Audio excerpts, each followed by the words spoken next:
कुंज north थाने में खड़ी ये वही BMW कार है जिसको लेकर दावा किया जा रहा है कि चैतन्यानंद इसी कार में सवार होकर ऋषिकेश गया था और पीड़ित लड़कियां उसके साथ ही। दावा ये किया जा रहा है कि मार्च के महीने में जो वो पीड़ित लड़कियों को इसी कार में ऋषिकेश लेके गया था, जहां पर पीड़ित का ये कहना है कि चैतन्यानंद ने उसे रात को मैसेज किया था और कमरे में भी बुलाने की बात कही थी। इसके साथ ही जब पीड़ित चैतन्यानंद के साथ वापस लौट रहे थे तब रास्ते में पीड़ित से और साथ ही अन्य लड़कियों से उसने छेड़खानी भी की थी। FIR में ये दावा किया जा रहा है। पुलिस हर एंगल से मामले की तफ्तीश कर रही है। इस BMW कार को जब्त कर लिया गया है और इसकी जांच पड़ताल लगातार की जा रही है। साथ ही दूसरी ओर आरोपी की तलाश में भी जगह जगह पर पुलिस की टीम छापेमारी कर रही है। पुलिस का कहना है कि आरोपी हो सकता है कि वेश बदलकर अपने ठिकाने बदल रहा हो और वो मोबाइल और इलेक्ट्रॉनिक गैजेट का इस्तेमाल ना कर रहा हो। हालांकि पुलिस का कहना है कि हर एंगल से मामले की तफ्तीश की जा रही है। जो इंस्टीट्यूट है उसके अंदर जो स्टाफ मेंबर उसकी मदद करते थे उनसे पूछताछ की गई है, यानी कि जो भी आरोप लगाए गए हैं उनकी जांच पड़ताल लगातार दिल्ली पुलिस कर रही है। इसके अलावा ये भी दावा किया जा रहा है कि चैतन्यानंद जो है CCTV कैमरों की एक्सेस अपने पास रखता था। बाथरूम के बाहर भी CCTV कैमरे लगे हुए थे, उसकी एक्सेस भी वो फ़ोन में रखता था और फ़ोन के माध्यम से हर एक गतिविधि पर उसकी बारीकी से नज़र रहती थी। तो साफ है कि दिल्ली पुलिस की जाँच का दायरा लगातार बढ़ता जा रहा है और आने वाले समय में संभावना है कि कुछ और बड़े खुलासे भी हो सकते हैं। मेरा नाम है राजवीर सिंह खटाना। आप पास में रहते कहीं? C9 बसंत कुंज में। बसंत कुंज में रहते हैं, ठीक। इस इंस्टीट्यूट के बारे में क्या जानकारी आपको? इंस्टीट्यूट के बारे में हम तो यहाँ वॉक करने आते हैं, सुबह शाम सुनते आ रहे थे तो कि यहाँ गलत काम होता है। क्या सुन के आते हैं आप? क्या जानकारी मिलती थी आपको? बस जानकारी यही गार्ड वार्ड जो बताते थे। क्या बताते थे गार्ड आपको? फिर दूसरा ये बताते थे कि एक इसकी जनरल सेक्रेटरी पहले जो जॉब करती थी वो यहाँ रहती थी C9 बसंत कुंज में, फ्लैट नंबर 9525, ठीक, 9525 में। तो ये बाबा रोज़ गेट नंबर हमारे C9 के गेट नंबर 10 पे मिलता था। तो मैंने मन की भाई बाबा क्यों खड़ा रहता है तू? नो कहा यार मेरी यहाँ पर्सनल सेक्रेटरी रहती है, इसको दूर करो ना, पर्सनल सेक्रेटरी रहती है और उसका हस्बैंड उसको रोज़ मारता है। अच्छा। मैंने कि भाई क्यों? उनके मियाँ बीवी का झगड़ा होगा, कोई बात होगी? नो कहा नहीं उसके हस्बैंड को आप समझाओ। मैंने कि भाई हम क्या समझा सकते हैं, वो आपने जब किराए पर फ्लैट ले रखा है तो। नो कहा नहीं उसको थोड़ा समझाओ। फिर हम उससे बेचारे से मिले, वो बहुत दुखी था, बहुत ही ज़्यादा दुखी था। उसके बच्चे भी थे छोटे छोटे, मेरे ख्याल एक लड़की या लड़का, वो तो ध्यान नहीं है। उसने फिर आखिरी होकर और यहाँ से वो फ्लैट खाली कर दिया, अपने बच्चों को लेकर चला गया। फिर उस पर झूठा आरोप लगा दिया कि मेरे इस फ्लैट में मैंने किराए पर फ्लैट दे रखा था, इतने फाइल थी, इतने पैसे थे, बर्तन थे, जन क्या क्या। तो वो सील रहा फ्लैट 3 साल। अच्छा। उसके बाद क्या फैसला हुआ वो भगवान जाने।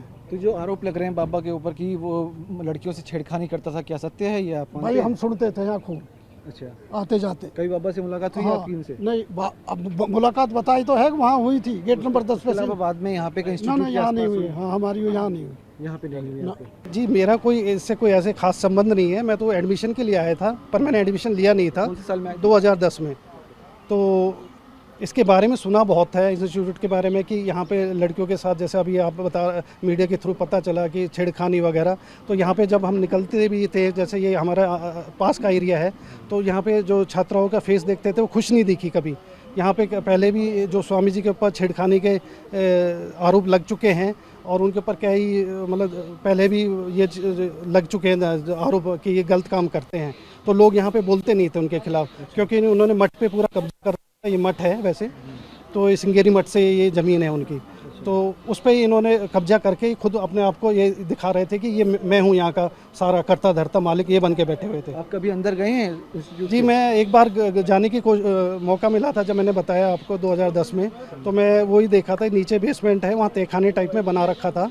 तो वो मतलब आगे जहाँ स्वामी जो अपने आप को बोलते हैं वो अंदर बैठते थे और लोग उनका एक खौफ सा बना रखा था, और उनका ऐसा था वो खौफ के मतलब लोग मतलब उनका नाम से एक डरते थे, उनका इस तरीके से वो था, क्योंकि लोग उनसे मतलब पास जाने से डरते थे। उस तहखाने के बारे में जानना चाहूँगा, कभी आप तहखाने में गए हैं वहाँ पर? मैं तहखाने में नहीं जा पाया, आपसे सच पता है कि उसमें अलाउड ही नहीं करते थे ना वहाँ पे, वहाँ पे, क्योंकि वो खुद ही रहते थे उसमें। तो वो पर्सनल किसी को जब इम्पोर्टेंट है तो उन बंदे को ही मिलता था जाने। मतलब वो जिनको बुलाते थे वही अंदर एंट्री कर सकते थे। हाँ जी।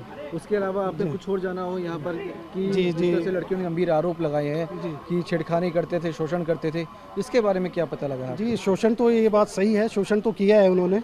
ये आप पहले की उनकी जो अगर पुलिस स्टेशन में जाके पूछताछ करोगे उनके ऊपर कई आरोप लगे हुए हैं। तो उन्होंने हमेशा कि अपने आप को एक वीआईपी मतलब सुपीरियर दिखा के, जैसे आपने गाड़ी के बारे में सुना कि गाड़ी उनकी नंबर प्लेट वो यूएन की लगा के, सब फेक रहता है उनका, हर चीज़ फेक थी, हर चीज़। डिग्रियाँ भी चेक कराओगे वो भी फेक है, और वो अपने आप को यूनाइटेड नेशन का मेंबर, मतलब हर चीज़ में वो झूठा बोलते हैं। चैतन्य से आपकी मुलाकात हुई है कभी? कभी मेरी उनसे डायरेक्ट बात नहीं हुई कभी। आपको सारी बातें किसने बताई आज तक? जी, मैं तो यहीं पे क्यों यहाँ का निवासी हूँ, तो यहाँ पता तो लग ही जाता है जब निवासी होते हैं कि क्या हुआ, पर ये है कि हम बोल नहीं सकते थे उस चीज़ को। अच्छा जी। तो कितनी बार आपका अंदर जाना हुआ? मैं तो एक बार ही जा पाया था, जब आपको बताया। मेरी तो एक बार जाने का, फिर मैंने यहाँ पे कोई एडमिशन नहीं, मेरा कोई यहाँ बातें नहीं हुई। अच्छा, तो ये आरोप जो लग रहे हैं वो सत्य मान रहे हैं आप? बिल्कुल सत्य है जी, बिल्कुल, इस बात का कोई वो नहीं है। आप अभी जो रिपोर्ट आएगी, अभी जब वो पकड़े जाएंगे वो खुद ही बकार देंगे कि उन्होंने काम क्या क्या किया है कि नहीं किया। तो यहाँ पे आना जाना देखते थे आप जब यहाँ से गुजरते थे? कौन कौन आते थे? नहीं, मैं इस चीज़ में आना जाना, मैं तो सिक्योरिटी इतनी वीआईपी, आपको पता है यहाँ बाउंसर्स और ये सब कुछ ऐसे रहते हैं कि यहाँ परिंदा भी कहते हैं ना, यहाँ पे लोग भी मतलब डरते थे इसके आसपास घूमने से भी। तो इस तरीके से मतलब यहाँ का जो वातावरण था बहुत ऐसे लगता है कि आप भी देख रहे हैं पीछे कैसे गेट लगा हुआ है, जैसे कोई जेल हो, जेल के अंदर हो। खाने की बात आपको किसने बताई? उस टाइम मैंने देखा था जो उस तरीके से क्यूबिकल, हाँ, उस टाइम में वो नीचे ही उन्होंने बना रखा था। तो ये कुछ देखा आपने? सीसीटीवी कहाँ लगे थे, क्या था? नहीं, उस टाइम वो चीज़ें मैंने उस पर ध्यान नहीं दिया, पर ये है कि जिस तरीके से उन्होंने बना रखा था वो एक डरावना था। छात्राओं से छेड़खानी के मामले में एक के बाद एक कई खुलासे सामने आ रहे हैं। आरोप है कि चैतन्य स्वामी छात्राओं के साथ छेड़खानी करता था, खासकर उसके निशाने पर आर्थिक रूप से कमज़ोर छात्राएं हुआ करती थी। आरोप है कि वो छात्राओं को अश्लील मैसेज भेजा करता था, व्हाट्सएप के माध्यम से आपत्तिजनक मैसेज भी भेजा करता था। इसके अलावा चित्तानंद स्वामी पर यह भी आरोप है कि वो छात्राओं को विदेश ले जाने की बात करा करता था और अपने निजी कक्ष में बुलाकर उनके साथ छेड़खानी किया करता था और उनका शोषण किया करता था। कोई भी छात्रा अपने माता पिता को इसकी शिकायत ना कर पाए, इसके चलते वो छात्राओं को उनकी डिग्री रोकने की धमकी दिया करता था, साथ ही उनके अन्य दस्तावेजों को भी रोकने की धमकी दिया करता था। इसके अलावा अगर कोई छात्रा कोशिश करती प्रशासन को शिकायत करने की, तो यहाँ मौजूद जो लोग थे, जो चैतन्य स्वामी के लोग थे, वो उनकी शिकायतों को नज़रअंदाज करते थे, उनकी शिकायतों को कभी भी सीरियस लिया नहीं जाता था।